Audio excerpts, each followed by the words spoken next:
Good morning dear friends. आप सभी का स्वागत है स्टडी विथ राहुल 247 पर। उम्मीद है आप लोगों का होली बहुत अच्छा रहा होगा। होली का रंग अगर उतर गया हो या नहीं उतरा है तो उतार करके फिर से अपना स्टडी हम लोग जारी करें। चलिए आज के क्लास में हम लोग विज्ञान और पर्यावरण का मास्टर क्लास देखेंगे, जो परीक्षा में छपने वाला प्रश्न होता है। और ये केवल सक्षमता ही नहीं, SSC GD, Bihar police, REET, KVS, BPSC TRE 4 सभी के लिए महत्वपूर्ण प्रश्न होगा। तो आप शुरू से अंत तक प्रश्नों को देखिए और इसे समझिए। पहला प्रश्न है, दाब का एसआई मात्रक क्या होता है? तो देखिए, दाब बराबर होता है बल बटा क्षेत्रफल। क्या होता है? बल बटा क्षेत्रफल। तो दाब का जो एसआई मात्रक होता है वो होता है पास्कल। क्या होता है? पास्कल। यानी 1 पास्कल बराबर 1 न्यूटन प्रति मीटर स्क्वायर। अगर 1 वर्ग मीटर पे 1 न्यूटन का बल अध्यारोपित होता है तो हम कहेंगे कि उस पर दाब 1 पास्कल का लग रहा है। यानी दाब जो होता है क्षेत्रफल के व्युत्क्रमानुपाती और बल के समानुपाती होता है। बल के समानुपाती और क्षेत्रफल के व्युत्क्रमानुपाती। देखिए यहाँ पे न्यूटन किसका मात्रक है? तो बल का ऐसा ही मात्रक है न्यूटन। बल का सीजीएस मात्रक क्या है? तो डाइन। और दूरी का ऐसा ही मात्रक क्या है? तो मीटर। आगे देखते हैं प्रश्न, वनस्पति विज्ञान के जनक किसे कहा जाता है? तो देखिए, वैसे आप जानते हैं कि विज्ञान के जनक अरस्तु को कहा जाता है, जंतु विज्ञान के जनक भी अरस्तु को कहा जाता है, लेकिन वनस्पति विज्ञान के जनक किसे कहा जाता है? तो ये कहा जाता है थियोफ्रेस्टस को। ये विज्ञान का जनक कौन? तो अरस्तु। रॉबर्ट हुक, कोशिका की खोज किसने किया था? कोशिका की खोज तो रॉबर्ट हुक। देखिए, रॉबर्ट ब्राउन, कोशिका के केंद्रक की खोज इन्होंने किया था, न्यूक्लियस का। तो चारों के चारों ऑप्शन हिटेड है। विज्ञान के जनक या जंतु विज्ञान के जनक तो अरस्तु, वनस्पति विज्ञान के जनक तो थियोफ्रेस्टस, कोशिका की खोज किसने किया था 1665 में? तो रॉबर्ट हुक। और केंद्रक का खोज किसने किया था कोशिका के केंद्रक का? तो रॉबर्ट ब्राउन। जीवधारियों के वर्गीकरण का शुरुआत किसने किया? तो जीवधारियों के वर्गीकरण का शुरुआत कैरोलस लीनियस ने किया था। किसने किया था? कैरोलस लीनियस ने जीवधारियों के वर्गीकरण का शुरुआत किया था। कोशिका की खोज किसने की? तो ये अभी मैंने बताया, 1 नंबर मान करके इस प्रश्न का जवाब आप लोग कमेंट में देंगे। नेक्स्ट है, अमीबा किस विधि द्वारा भोजन ग्रहण करता है? तो देखिए, अमीबा जो होता है एक कोशिकीय जीव है। अमीबा जो है एक कोशिकीय जीव है और ये कूटपाद के द्वारा अपना भोजन ग्रहण करता है। प्लाज्मोडियम परजीवी के कारण होता है। देखिए, मलेरिया जो होता है, मलेरिया ये मच्छर के काटने से मादा एनाफिलीज के काटने से होता है। लेकिन ये क्या करती है मादा एनाफिलीज? ये प्लाज्मोडियम जीवाणु को शरीर में इंजेक्ट कर देती है। तो प्लाज्मोडियम परजीवी के कारण कौन सी बीमारी होता है? तो ये मलेरिया होता है। और मलेरिया के टीके की खोज किसने किया था? तो रोनाल्ड रॉस ने। किसने? रोनाल्ड रॉस ने मलेरिया परजीवी की खोज किए थे। 5 क्लास में पर्यावरण में आप देखेंगे मलेरिया का जंग रोनाल्ड रॉस के संग। तो मलेरिया परजीवी की खोज किसने किया था? तो रोनाल्ड रॉस ने। प्लाज्मोडियम परजीवी के कारण होता है तो क्या होता है? तो मलेरिया होता है। किस मच्छर के काटने से होता है? तो मादा एनाफिलीज, याद रखिएगा, मादा एनाफिलीज। ये प्रश्न काफ़ी बार पूछा गया है। नेक्स्ट है डेंगू, मादा एडिज। मादा एडिज मच्छर के काटने से ये होता है डेंगू। चलिए आगे देखते हैं। ये पोलियो और एड्स वायरल बीमारी है। निम्नलिखित में जीवाणु जनित रोग है, तो जीवाणु जनित रोग कौन सा है इसमें से? टाइफाइड, डेंगू, हैजा या पोलियो? तो हैजा जो है ये जीवाणु जनित रोग है। पोलियो के टीके की खोज किसने किया था? आपको जवाब देना है। चलिए आगे देखते हैं। टाइफाइड किस जीवाणु के कारण होता है? तो टाइफाइड साल्मोनेला टाइफी के कारण होता है। ये एक जीवाणु है जो टाइफाइड का कारण बनता है। टाइफाइड किस जीवाणु के कारण होता है? तो साल्मोनेला टाइफी के कारण टाइफाइड होता है। निम्नलिखित में विषाणु जनित रोग है, यानी वायरस जनित रोग कौन सा है? ऑप्शन है हैजा, निमोनिया, पोलियो, सोने की बीमारी। तो चलिए इस प्रश्न का जवाब 2 नंबर मानकर आप लोग कमेंट में जवाब देंगे कि निम्नलिखित में विषाणु जनित रोग कौन सा है। मानव रक्त का पीएच मान कितना होता है? तो मानव रक्त का पीएच मान 7.4 होता है। रक्त क्या है? तो एक संयोजी उत्तक है। क्या है? संयोजी उत्तक है रक्त। जो रक्त होता है इसमें 55% जो होता है प्लाज्मा होता है। क्या होता है? प्लाज्मा होता है।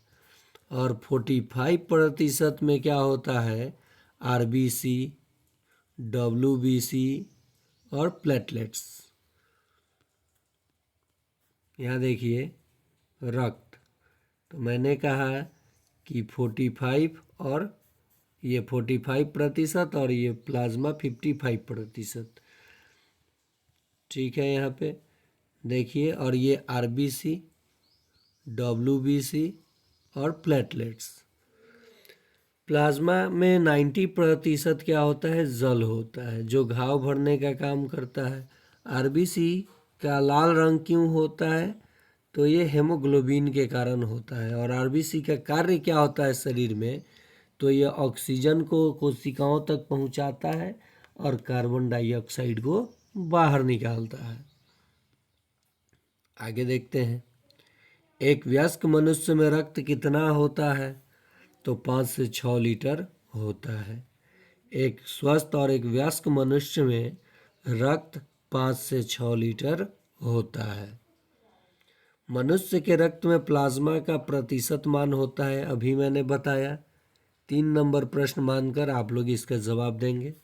45%, 55%, 25%, 65%।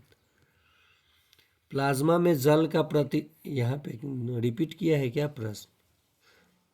मनुष्य के रक्त में प्लाज्मा का, अच्छा, प्लाज्मा में जल का प्रतिशत बोला है, ठीक है। मात्रा कितना होता है? तो इसका 5 नंबर प्रश्न मानकर आप लोग देंगे जवाब। प्लाज्मा में मैंने बताया कि जल कितना प्रतिशत होता है, सबसे ज़्यादा जल ही होता है। लाल रक्त का जीवन काल होता है 120 दिन। लाल रक्त का निर्माण होता है, तो ये अस्थि मज्जा में, बोन मैरो में लाल रक्त का निर्माण होता है। और मृत्यु जो होता है ये प्लीहा में हो जाता है, स्प्लीन, यानी प्लीहा में मृत्यु हो जाता है लाल रक्त का। निम्नलिखित में पोषक पदार्थ है, कार्बोहाइड्रेट, वसा, प्रोटीन, विटामिन, यहाँ कर लीजिए सभी, ये सभी पोषक पदार्थ हैं। कार्बोहाइड्रेट हमारे शरीर को क्या देता है? ऊर्जा देता है। वसा भी ऊर्जा देता है। कार्बोहाइड्रेट से ज़्यादा वसा ऊर्जा देता है 1 ग्राम में, लेकिन यहाँ पे ज़्यादा आप वसा लेंगे तो फैट ज़्यादा हो जाएगा। प्रोटीन बॉडी बिल्डअप सब्सटेंस है। वायुमंडल में नाइट्रोजन का प्रतिशत मात्रा है, तो ये 78%, यानी सर्वाधिक मात्रा में वायुमंडल में नाइट्रोजन गैस ही है। ये ऑक्सीजन, वायुमंडल में ऑक्सीजन की प्रतिशत वैल्यू 20.9%, लेकिन उसे आप 21% बोल सकते हैं। कार्बन डाइऑक्साइड का प्रतिशत वैल्यू वायुमंडल में 0.03%। किस मंडल में वायुयान गति करते हैं? तो ये देखिए, सबसे पहले क्षोभ मंडल के बारे में जान लीजिए। प्राकृतिक जितनी भी घटनाएं होती हैं, आंधी, तूफान, भूकंप, वो सब क्षोभ मंडल में होंगी। समताप मंडल में यानी तापमान समान रहेगा। तो किस मंडल में वायुयान गति करते हैं? तो ये समताप मंडल में। किसमें? समताप मंडल में वायुयान गति करते हैं। नेक्स्ट है आयन मंडल में। आयन मंडल में ये मध्य मंडल हो गया, उल्का पिंडे मध्य मंडल में आकर समाप्त हो जाती हैं। और आयन मंडल में क्या होता है? तो आयन मंडल में रेडियो दूरसंचार तरंगे रहती हैं।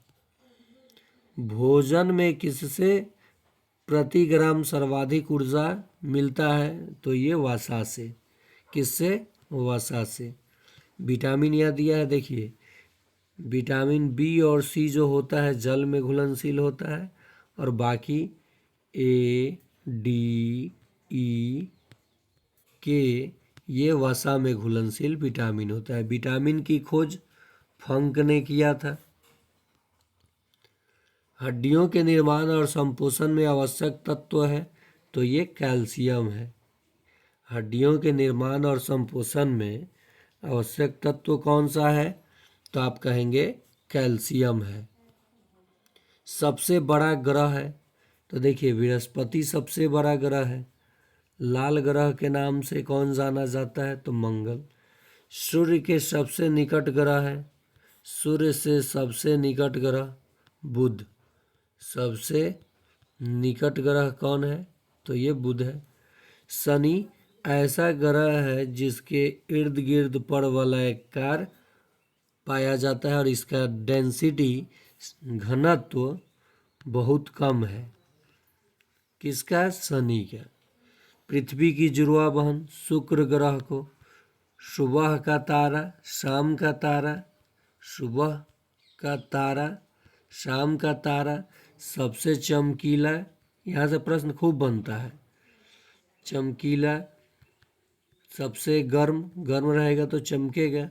सब शुक्र पे चले जाइएगा, माने चले नहीं जाइएगा, शुक्र ऑप्शन के साथ चले जाइएगा। चलिए आगे देखते हैं प्रश्न। शांत घाटी कहाँ स्थित है? तो शांत घाटी केरल में स्थित है। ये बीपीएससी टीआरई में पूछा हुआ प्रश्न था। बीपीएससी टीआरई में ये प्रश्न पूछा था, शांत घाटी कहाँ अवस्थित है। फूलों की घाटी कहाँ स्थित है? तो ये उत्तराखंड में फूलों की घाटी स्थित है। पर्यावरण दिवस कब मनाया जाता है? तो देखिए 5 जून को विश्व पर्यावरण दिवस मनाया जाता है, और सबसे पहले ये 1973 में मनाया गया था। यहाँ से भी प्रश्न आ जाता है। देखिए विज्ञान दिवस पूछेगा, केवल विज्ञान दिवस, पर्यावरण दिवस नहीं, विज्ञान दिवस सक्षमता में पूछा था, तो 28 फरवरी मारिएगा। हाँ, अगर कह दे पर्यावरण विश्व पर्यावरण दिवस तो 5 जून। जैव विविधता दिवस, जैव विविधता दिवस कब मनाया जाता है? तो कहिएगा 22 मई। 22 अप्रैल विश्व पृथ्वी दिवस, पृथ्वी दिवस मनाया जाता है। वन्य जीव सुरक्षा अधिनियम पारित किया गया था, तो वन्य जीव सुरक्षा अधिनियम 1972 में पारित किया गया था। काजीरंगा नेशनल पार्क कहाँ स्थित है? तो काजीरंगा नेशनल पार्क असम में स्थित है।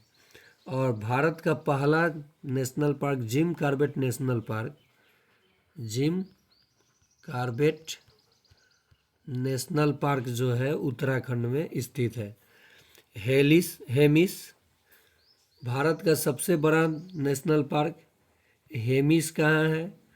तो ये कहिएगा लद्दाख में है। बांदीपुर नेशनल पार्क, बांदीपुर तो ये कहाँ है? कर्नाटक में स्थित है।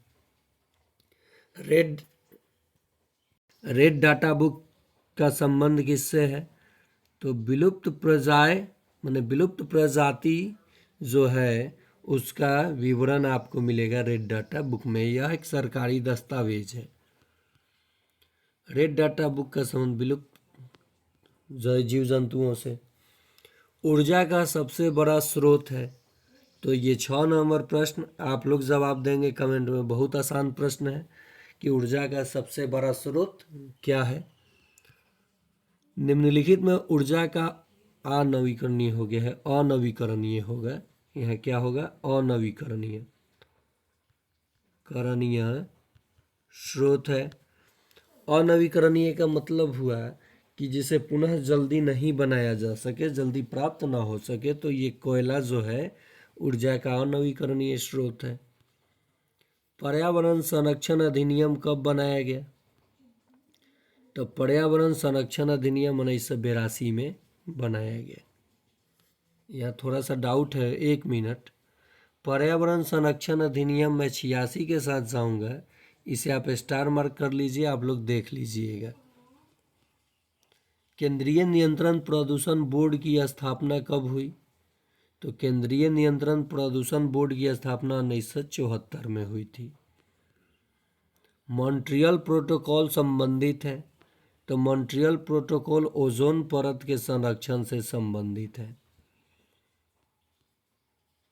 ओजोन देखिए, ओजोन परत की समताप मंडल में ओजोन परत पाया जाता है, जो सूर्य से आने वाली पराबैंगनी किरणों से सुरक्षा करता है। और CFC क्लोरोफ्लोरोकार्बन ओजोन परत को क्षय पहुंचाता है। विश्व वानिकी दिवस कब मनाया जाता है? तो 21 मार्च को विश्व वानिकी दिवस मनाया जाता है। बिहार दिवस आ ही रहा है। बिहार दिवस कब मनाया जाता है? 22 मार्च। विश्व जल दिवस, ये भी प्रश्न सक्षमता में पूछ लिया था, तो कहिएगा 22 मार्च। 8 मार्च अभी बीता है। विश्व महिला दिवस, विश्व महिला दिवस यानी वुमेन डे। सर्वाधिक वन वाला राज्य है, तो सर्वाधिक वन वाला राज्य है मध्य प्रदेश। कौन है? मध्य प्रदेश। वातावरण में सर्वाधिक प्रदूषित गैस है, प्रदूषण वाला गैस है, तो कौन है? मीथेन है। तो ये था आज का पर्यावरण और विज्ञान के कुछ महत्वपूर्ण प्रश्न, जो कि अभी अभी फिलहाल में होली बीता है, तो आप लोग अभी अपने अपने साफ सफाई में लगे होंगे। लेकिन इसी के साथ समय निकाल करके आप अपना स्टडी जारी रखिए और सक्षमता 3 को हल्के में नहीं लीजिएगा। ये आप सक्षमता 1 उससे थोड़ा ज़्यादा भास्ट था, 2 और 3 काफ़ी देखने को मिलेगा प्रश्न अच्छा। आप तैयारी कीजिए और चिंता छोड़ दीजिए, जैसा भी होगा आपका एग्ज़ाम अच्छा होगा। तो आज के लिए इतना ही।